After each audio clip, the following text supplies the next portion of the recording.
Hello students, I am Bhajan and welcome to my channel Biogene. और आज हम बात करने वाले हैं फीमेल रिप्रोडक्टिव सिस्टम का एक बहुत ही इम्पॉर्टेंट सब टॉपिक है, दैट इज़ oogenesis। काफ़ी कंफ्यूजिंग सा टॉपिक है but will try to make you clear. और इसमें हम थोड़ी सी और स्टेप्स की बातें भी करेंगे साथ साथ, जिसमें कि I talk about the what is the diploidy, क्या रहती है उसकी, और इसकी कौन कौन से रिलेटेड क्वेश्चंस हैं जहाँ जाकर बच्चे फंसते हैं। ओके जी, तो हमारा मोटो वही रहेगा same, that is the NCERT जो है हमारी कोर गाइड है और जो प्रीवियस ईयर एग्ज़ाम्स हैं हमारे बेस गाइड हैं। तो let me start with the oogenesis. Okay, so let's focus on the NCERT first. The process of formation of mature female gamete is called as oogenesis, which is markedly different from spermatogenesis. Oogenesis is initiated during the embryonic developmental stage, where the couples of million gametes, mother cell, that is oogonia, are formed within each fetal ovary. No more oogonia are added after birth. These cells start division and enter the prophase of meiotic division 1, get temporarily arrested at the stage called primary oocyte. Each primary oocyte then gets surrounded by layers of granulosa cells and is called as the primary follicle. A large number of these follicles degenerate during the phase from birth to puberty. At puberty, only 60,000 to 80,000 primary follicles are left in each ovary. Okay जी, तो जो मैंने यहाँ पढ़ा, I had read about the oogonia and primary oocyte, primary follicles, और उसके बाद हमने कितने primary follicles हमारे जो हैं वो puberty में होते हैं. So let me start with now. Okay ji, so first of all, what is the oogenesis? Oogenesis क्या चीज़ है? Oogenesis. The oogenesis is the process of formation. The process of formation of female gamete. Female gamete, that is ova, is called oogenesis. Now, as far as the stages of oogenesis are concerned, there are three stages of oogenesis. Stages of oogenesis. One is the multiplicative phase, and second is the growth phase, and third is the maturation phase. Now, there's one important point I would like to tell you, that oogenesis, unlike spermatogenesis,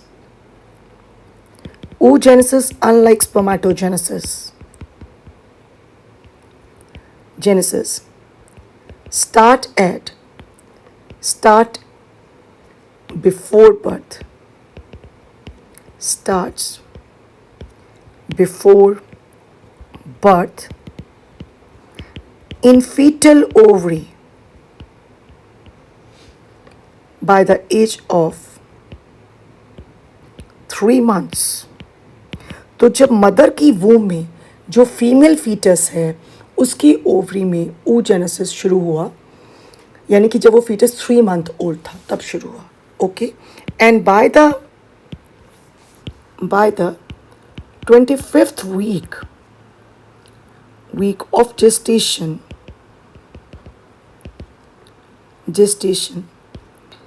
the female fetus have all the oogonia she will ever produced. Female fetus had all oogonia she will ever produced.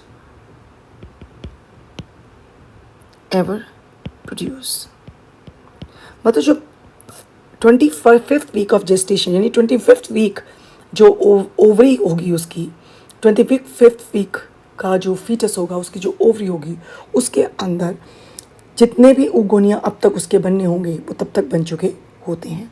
So by the 25th week, okay, so third month में शुरू हुआ, almost approximately आप समझ लो 12th week, और with in 20 week 5 week जितने भी बनने थे वो हमारे बन चुके हैं. ओके, सो नाउ अब हम बात करेंगे मल्टीप्लिकेटिव फेस की. So let's start with the multiplicative phase over hair.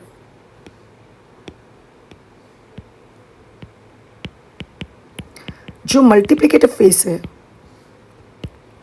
ये हमारा फर्स्ट फेज है. ओके, नाउ इसके अंदर we have the oogoneal mother cell, जिसकी मैंने ऊपर बात करी आपकी, that is oogoneal mother cell, और we also called as primordial germ cells, that is PGCs. Now these जो ये हमने लिखा कि वो बन चुके होते हैं, वो माइटोटिकली बनते हैं बेसिकली. तो ये मल्टीप्लिकेटिव फेस है, इसमें आपका माइटोसिस हो रहा है और बहुत सारे oogonia जो हैं वो प्रोड्यूस हो चुके हैं. ओके, सो इस तरह से माइटोटिकली बहुत सारे oogonia प्रोड्यूस हो चुके होते हैं, और ये जो है oogonia वो 25th वीक तक ऑलमोस्ट बन चुके होते हैं. तो जो मल्टीप्लिकेटिव फेस में इस तरह से बहुत सारे आपके oogonia बन गए. Now these oogonia enter the next phase. That is what you call as growth phase. तो growth phase में जब ये oogonia enter किए, so now they are called as little increase in size, or we call them as primary oocyte. This is primary oocyte. Now primary oocyte के बाद it will enter into the next phase, that is called as maturation phase. और जब ये maturation phase में enter करेगा तो इसके अंदर आपकी जो meiosis 1 है वो complete हो जाती है, और आपके 2 सेल्स बनते हैं यहाँ पे, that is one is called as the secondary oocyte and second is called as the polar body. तो ये बन गया हमारा सेकेंडरी oocyte, एंड यहाँ पे एक छोटी सी पोलर बॉडी बनती है जिसको हम फर्स्ट पोलर बॉडी कहते हैं. Okay, now this secondary oocyte now enter the meiosis 2, और इस तरह से एक फिर बनता है आपका ooted जो फाइनल ओवम है, और ये बन गई आपकी सेकेंड पोलर बॉडी. तो ये आपकी second polar body. At times this first polar body may divide and form 2.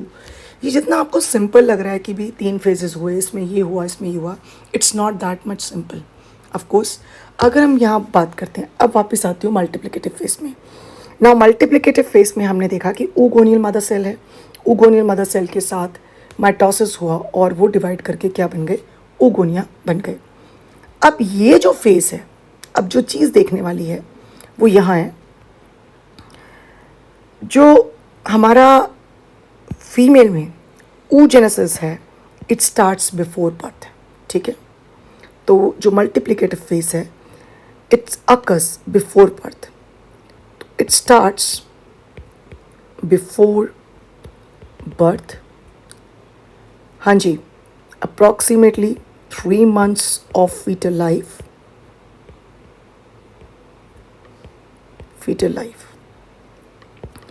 PGCs divide mitotically, produce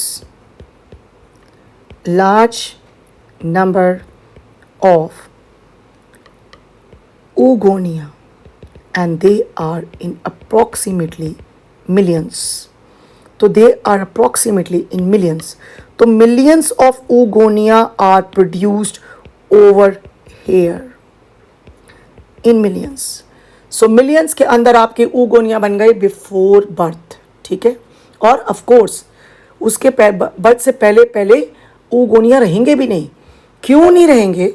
Because most of them they enter into the your growth phase. अब क्या हुआ? Now many of them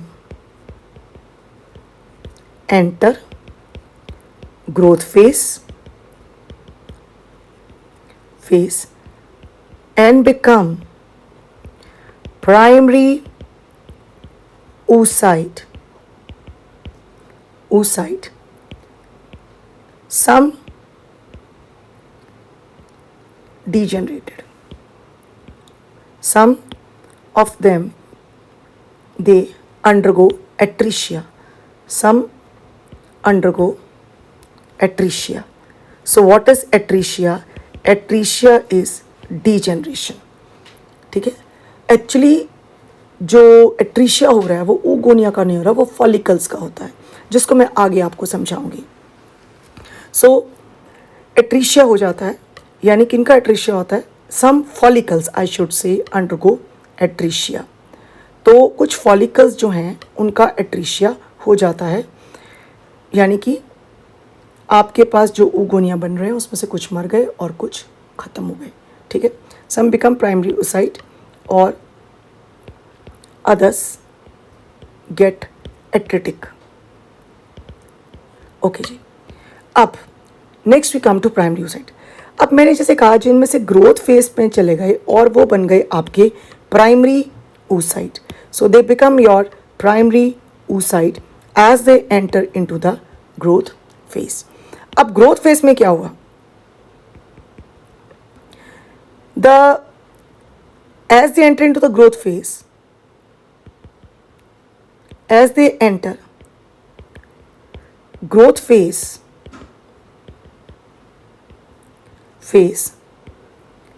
they pass through G1, S और G2, यानी आपका interface में पास हो गए। Interface they pass through, that is interface, and enter the maturation phase. और मैच्योरेशन फेज में एंटर कर चुके हैं वो। मतलब कि आपका प्राइमरी oocyte जो है, जन्म से पहले oogonia प्राइमरी oocyte भी बन चुका है और मैच्योरेशन फेज में एंटर कर चुके हैं। Enter the maturation phase and started with meiosis 1। उनका meiosis 1 शुरू हो चुका है। दे पास और they undergo prophase 1, phase 1, they undergo prophase 1 or they initiate with the prophase 1, because सारा prophase वहाँ ख़त्म नहीं होता। So they initiate with the prophase 1, they initiate with the prophase 1, they initiate with prophase 1,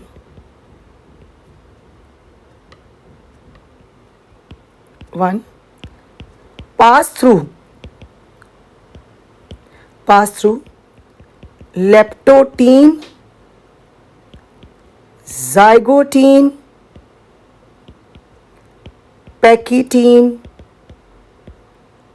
and get arrested at diplotene, और वो जाकर बैठ गए डिप्लोटीन में। इसीलिए आप ये देखिए, एक वर्ड एनसीईआरटी लिखती है, no more oogonia are added after birth. Let's look at this. Okay जी, तो वो कहते हैं कि दोबारा से no more oogonia are added after the birth. तो हमारे पास जो है वो दोबारा से oogonia ऐड नहीं होते। तो लुक एट दिस, ये देखिए, no more oogonia are added after birth. तो ये आपके पास ऐड नहीं होते।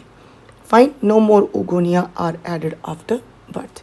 तो इसका मतलब क्या हुआ कि जो फीमेल चाइल्ड बॉर्न हो रही है उसकी ओवरी में जो फॉलिकल्स हैं उनके अंदर जो oocyte है वो प्राइमरी oocyte है, लेकिन कहाँ बैठा हुआ है, वो डिप्लोटीन में अरेस्टेड है, तो है oogonia, she will ever produce. So my next point over here, the female child is born with primary oocytes in her ovary arrested at diplotin stage of prophase 1 of meiosis 1. Okay, तो उसके पास जो है वो profess 1 और meiosis 1 में वो arrested बैठा है. कौन बैठा है जी arrested? That is primary oocyte and no more oogonia. No more oogonia are added after birth. क्योंकि वो तो जितने भी थे वो प्राइमरी oocyte बन चुके हैं और कुछ आपके डीजेनरेट हो चुके हैं, यानी दे हैड अंडरगॉन द एट्रीशिया. तो ये था जी हमारा यहाँ पे आपका oogenesis का टिल मैचुरेशन फर्स्ट फेज में जब वो एंटर किया, मतलब कि जब फीमेल फीटस पैदा हुई तो वो ऑलरेडी मैचुरेशन फेज में आ चुका था और अरेस्टेड थे वहाँ पर. So that is why. अब चलिए कहानी आगे. तो इसका मतलब ये कब हुआ? जब मियोसिस 1 में कह रही हुआ. अब बात कहाँ थी? अब एक्चुअल पॉइंट क्या है हमारे पास? The actual point is here. तो यहाँ पे जब हम बात कर रहे हैं, जो आपका पॉइंट है, at puberty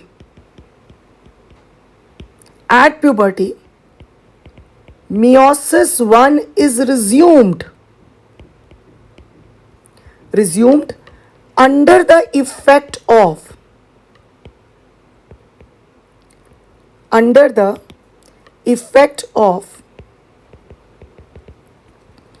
hormone FSH. तो हार्मोन FSH के इफेक्ट के अंडर मियोसिस 1 जो था वो क्या हो गया? रिज्यूम हो गया under the effect of hormone FSH. कब हुआ? एट प्यूबर्टी पे. फाइन. तो प्यूबर्टी पे वो हुआ. अब क्या हुआ उसके बाद आगे? Meiosis 1 is completed and formation of secondary oocyte and one polar body or first polar body is formed. तो पहली पोलर बॉडी आपकी बन गई मियोसिस 1. उसके बाद क्या हुआ? The secondary oocyte enter the meiosis 2 complete its prophase 2 and get arrested at metaphase 2. Get metaphase 2. दोबारा से वो आपका अरेस्ट हो गया. एक बार पहले अरेस्ट था और एक बार अब जाकर आपका अरेस्ट हुआ. तो इसका मतलब 2 जगह आपकी अरेस्ट स्टेज बीच में आ रही है. अब क्या हुआ? ये अरेस्ट तभी खुलना है at the time of fertilisation. तो यहाँ पे क्या हुआ? जो हमने यहाँ पे लिख दिया कि ऐसा हुआ, that's not the actual case. The actual case is the actual case actually varies कैसे? क्योंकि किसी स्टेज पे कुछ आ रहा है और किसी स्टेज पे कुछ आ रहा है. अब क्या हुआ? अब ये दोबारा कब रिज्यूम करेगा? So the secondary oocyte is actually released in menstrual cycle. तो मेंस्ट्रुअल साइकिल में जो हम कहते हैं ओवम निकल रहा है वो सेकेंडरी oocyte स्टेज है. इन menstrual cycle the meiosis 2 is only completed completed or only complete, the meiosis 2 is going to complete or is completed at the time of fertilization. The entry of sperm जो है, it gives या it promotes entry of sperm, breaks up MPF. What is MPF? Metaphase promoting factor. Metaphase promoting factors, and promotes APF, that is anaphase promoting factor. Anaphase promoting factor, and meiosis 2 now completes,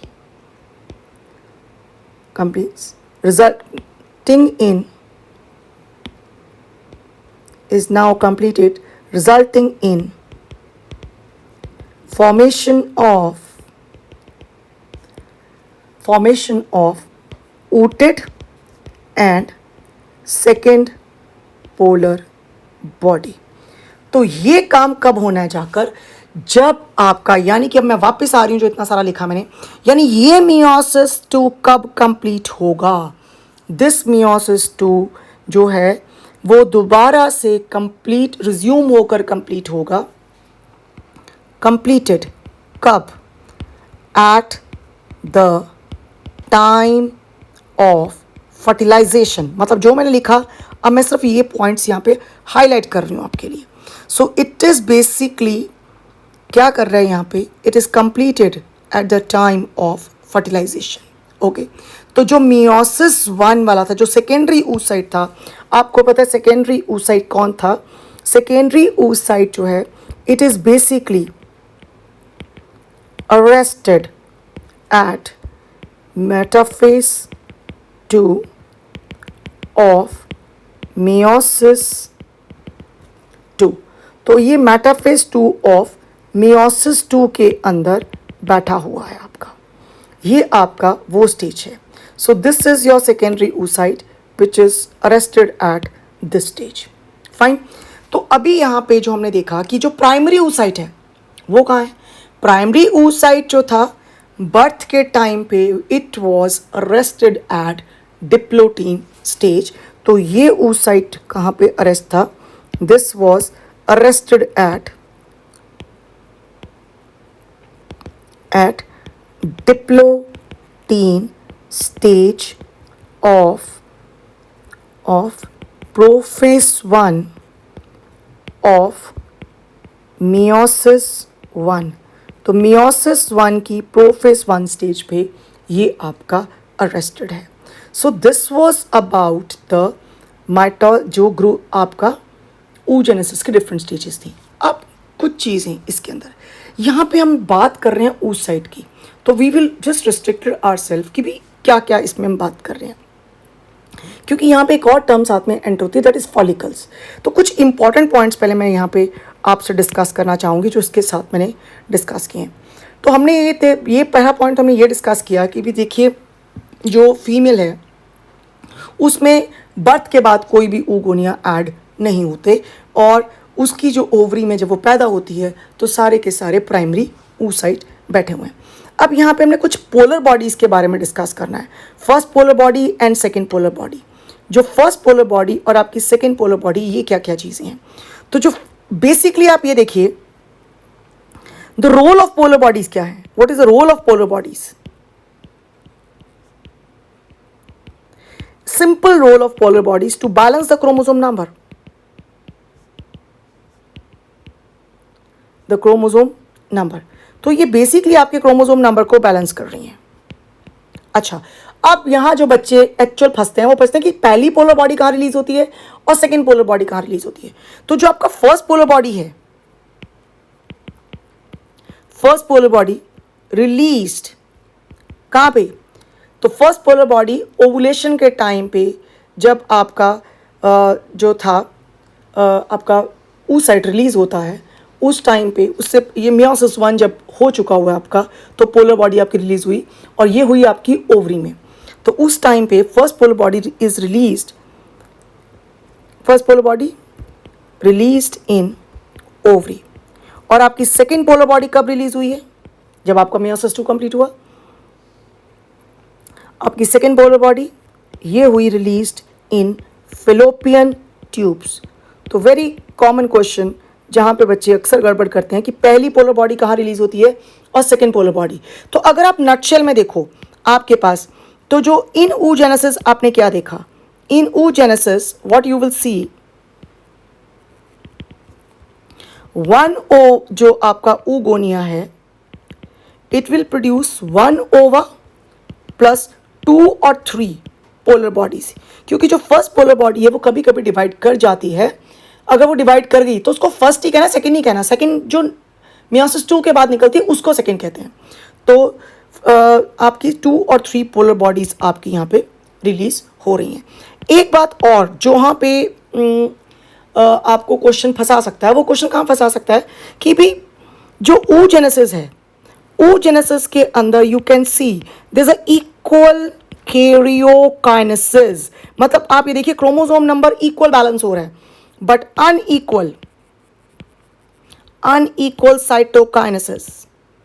अब question आता है कि ये unequal cytokinesis क्यों है, कि सारा cytoplasm एक ही को क्यों दिया जा रहा है?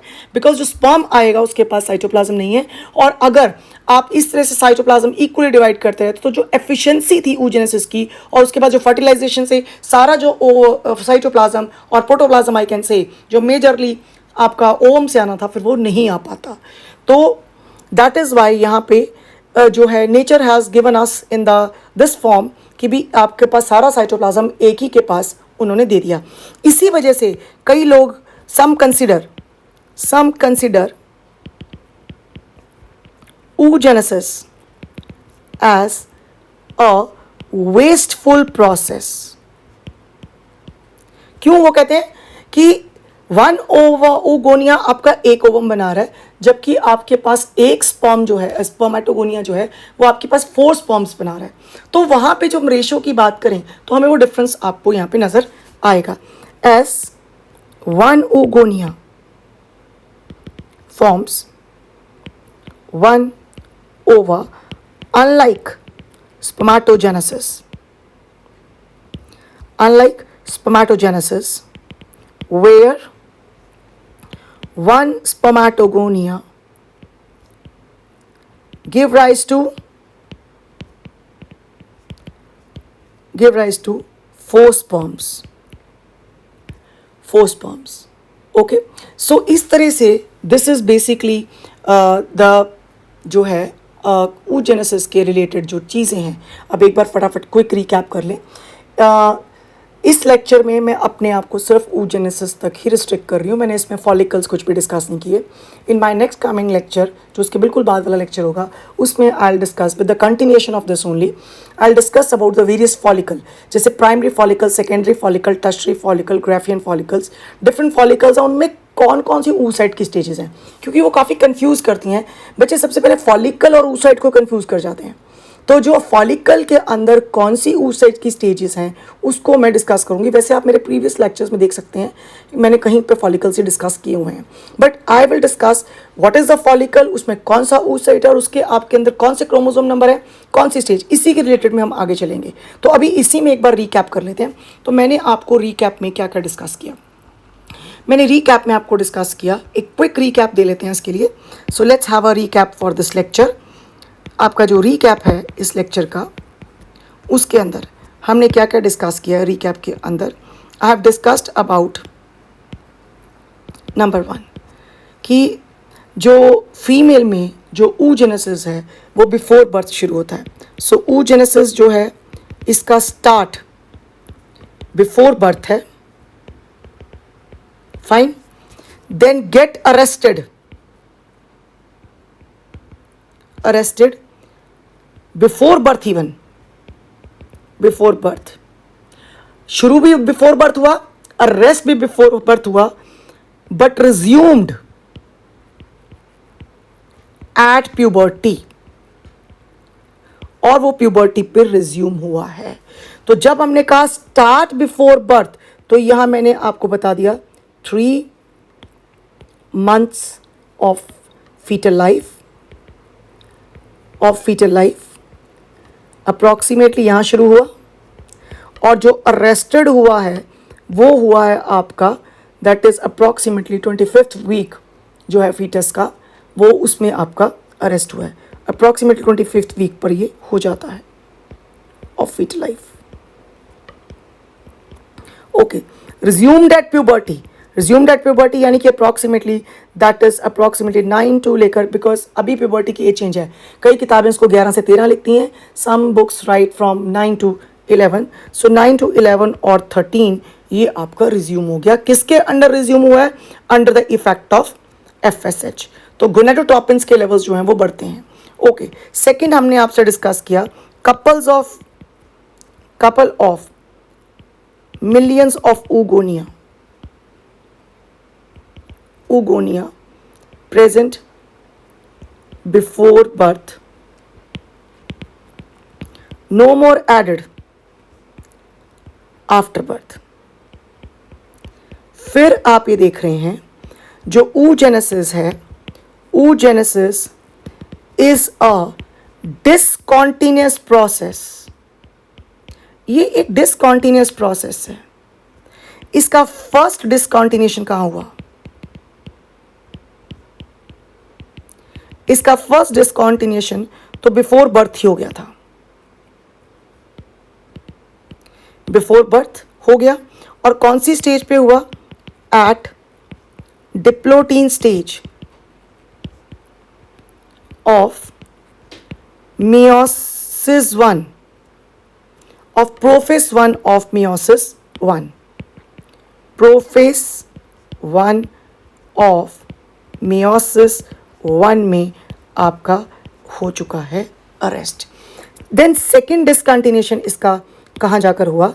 द सेकेंड डिसकंटिन्यूशन जो हुआ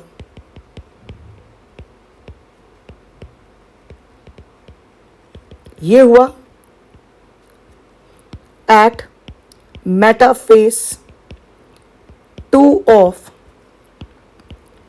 meiosis 2 after birth कह लो आप और meiosis 2 during each menstrual cycle. हर मेंस्ट्रुअल साइकिल में आपका ये अरेस्ट दिखेगा आपको, यानी कि आफ्टर बर्थ की बात हो रही है कि हर मेंस्ट्रुअल साइकिल में आपके जो सेकेंडरी oocyte रिलीज हो रहा है वो meiosis 2 में। तो आपका जो इसका मतलब फीमेल में तो meiosis कंप्लीट हुआ ही नहीं, तो in females meiosis is said to be completed at the time of fertilization. So basically entry of sperm cause meiosis 2 to resume. meiosis 1 को किसने रिज्यूम करवाया था? इट इज हार्मोन FSH, जिसकी वजह से वो डेवलपमेंट शुरू हो रही है। और meiosis 2 to resume and complete. So resume and complete. तो ये आपको ये कैसे रिज्यूम हुआ? क्योंकि आपका MPF जो था वो ब्रेक्स अप हो गया और आपका जो APF है वो आपका प्रमोट हो गया। ठीक है, तो ये ब्रेकअप हो गया और वो आपका प्रमोट हो गया एंड आपका ये कंप्लीट हो गया। So that's all with the oogenesis. Let me just have a look at the NCERT. इन्होंने फॉलिकल्स की बात की है, primary follicle, secondary follicle, but I am not going to talk about follicles in this lecture. मैं यहाँ पे simple जो focus करने वाली हूँ वो यहाँ फोकस करने वाली हूँ, दैट इज़ oogonia। तो देखिए oogonia में आपकी यहाँ पे oogonia हुआ, so this is feet oogonia. Mitosis differentiation हुई, प्राइमरी oospite बना और ये बना फीटल लाइफ में. बर्थ तक आपका ये था meiosis one division completed prior to ovulation. Prior to ovulation लिखा है, प्रायर टू बर्थ नहीं लिखा. चाइल्डहुड एंड प्यूबर्टी यहाँ पे इन्होंने एक्चुअली दिया हुआ है कि जो हम ये बात कर चुके हैं ऑलरेडी आपके साथ कि बर्थ पे वो कहाँ था, जो बर्थ का टाइम था, बर्थ के टाइम पे वो आपके पास यहाँ बैठा हुआ था. बर्थ के टाइम पे वो डिप्लोटीन में था ऑफ मियोसिस वन में. प्यूबर्टी पे आपका meiosis one resume and complete हुआ और आपका ये बन गया सेकेंडरी oocyte. अब ये जो सेकेंडरी oocyte है, this enter your meiosis two cross, इसने प्रोफेज 2 को क्रॉस कर लिया and get arrested at metaphase 2. मतलब ये जो आपका यहाँ पे ये वाला पार्ट जो है, ये वाला, अब ये जो सेकेंडरी oocyte है, this will give rise to ovum. और ये जो ओवम है ये कहाँ बनना है, यानी कि ये वाला जो पार्ट है, ये part at the time of fertilisation होना है.